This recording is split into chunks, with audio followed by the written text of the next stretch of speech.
రాష్ట్ర ప్రభుత్వం మనకి ఒక శాండ్ పాలసీ త్వరలో తీసుకురాబోతుంది. ప్రస్తుతానికైతే మన దగ్గర ఉన్నటువంటి స్టాక్ పాయింట్స్లో ఉన్నటువంటి శాండ్ని ఫ్రీ ఆఫ్ కాస్ట్ కింద, అంటే ట్రాన్స్పోర్టేషన్ ఛార్జెస్ కాకుండా ఉచితంగా ఇవ్వాలని నేను తీసుకుంది. దీంట్లో భాగంగా మన దగ్గర ఉన్నటువంటి శాండ్ డిపోస్లో ఒక 2 ప్లేస్లో మాత్రమే శాండ్ ఇంకా అవైలబుల్గా ఉంది. సో శాండ్లో కేవలం ఎక్స్కవేషన్ ఛార్జెస్ కానీ, అలాగే స్టాచ్యుటరీగా మనం కట్టవలసిన సెస్లు ఇవి మాత్రమే స్టాచ్యుటరీ ఆఫ్ ఛార్జెస్ మాత్రమే కలెక్ట్ చేస్తున్నాం.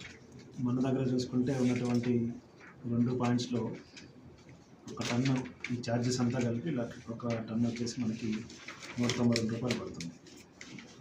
వీటితో పాటు ట్రాన్స్పోర్టేషన్ ఛార్జెస్ అనేది కస్టమర్ వారికి ఎంత రిక్వైర్మెంట్ ఉంటుందో దాని ప్రకారం తీసుకొని వెళ్ళాల్సి ఉంటుంది. సో ఈ సిస్టంలో గతంలో కంటే మనకి తక్కువకి శాండ్ దొరుకుతుంది. అలాగే దీని మీద రెవెన్యూ షేర్ ఒక్క రూపాయి కూడా గవర్నమెంట్కి వెళ్ళదు. అంటే పూర్తిగా స్టాచ్యుటరీగా ఏమైతే మనం ఛార్జెస్ ఎక్స్కవేషన్ చేసినందుకో, లేకపోతే జిఎస్టీలో సెస్లు ఇలాంటివి మాత్రమే, సేల్ ట్యాక్స్ లాంటివి మాత్రమే మనం కస్టమర్ నుంచి తీసుకుంటున్నాము.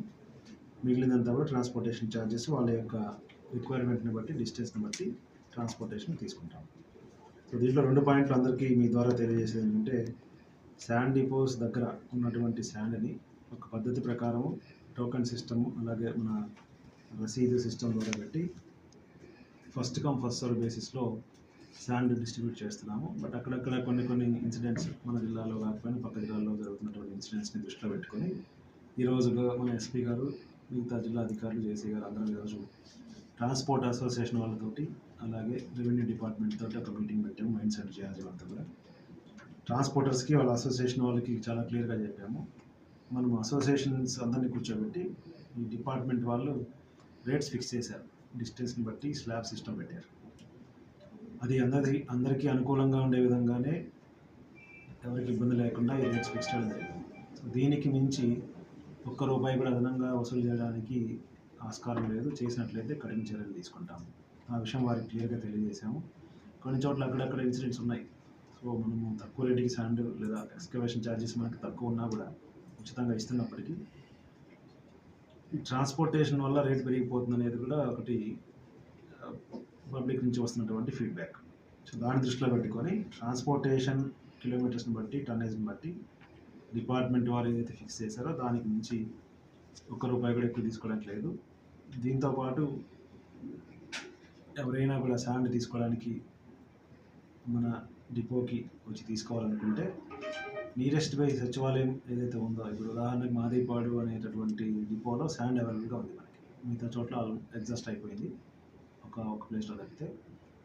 అక్కడ వాళ్ళు వెళ్ళి శాండ్ తీసుకోవాలంటే సచివాలయంకి వెళ్ళి బుక్ చేసుకొని, వాళ్ళకి ఎంత రిక్వైర్మెంట్ అంత ఫీజు కట్టుకొని, ఆ రసీదు ఒరిజినల్ తీసుకొని, డూప్లికేట్ కాపీ 2 తీసుకొని శాండ్ పాయింట్కి వెళ్ళి అక్కడ ఎవరైతే ఇన్ఛార్జ్ ఆఫీసర్ ఉంటారో వారికి డూప్లికేట్ ఇచ్చేసి ఒరిజినల్ చూపించి అప్పుడు మాత్రమే శాండ్ యాడ్లోకి, డిపోలోకి వెహికల్ అలా చేస్తాం.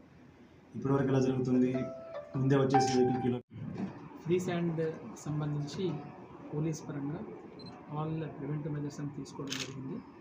ముఖ్యంగా ఏదైతే మాదిపాడు దగ్గర ఏదైతే ఉందో అక్కడ ప్రాపర్ చెక్ పోస్ట్ని కూడా ఆర్గనైజ్ చేస్తున్నాము. సర్ప్రైజ్గా టాస్క్ ఫోర్స్ని కూడా ట్రాన్స్పోర్ట్ డిపార్ట్మెంట్తో కూడా కలిసి ఒకటి ఏర్పాటు చేస్తున్నాము. డెఫినెట్గా ఏవైతే ట్రాన్స్పోర్టేషన్ వస్తున్నటువంటి వెహికల్స్ ఉన్నాయో వాళ్ళు వేరే వాళ్ళు ఎవరు, అంటే వితౌట్ స్లిప్తో ఉన్న వాళ్ళు ఎవరు రాకుండా వాటిని గమనించడం జరుగుతుంది. అలాగే ప్రాపర్గా స్లిప్ ఎక్కడ తీసుకున్నారో అక్కడ నుంచి ఆ స్లిప్ పట్టుకుని వచ్చిన వాళ్ళని లైన్లో మనం అలౌ చేసేటట్టుగా ప్లాన్ చేస్తున్నాము.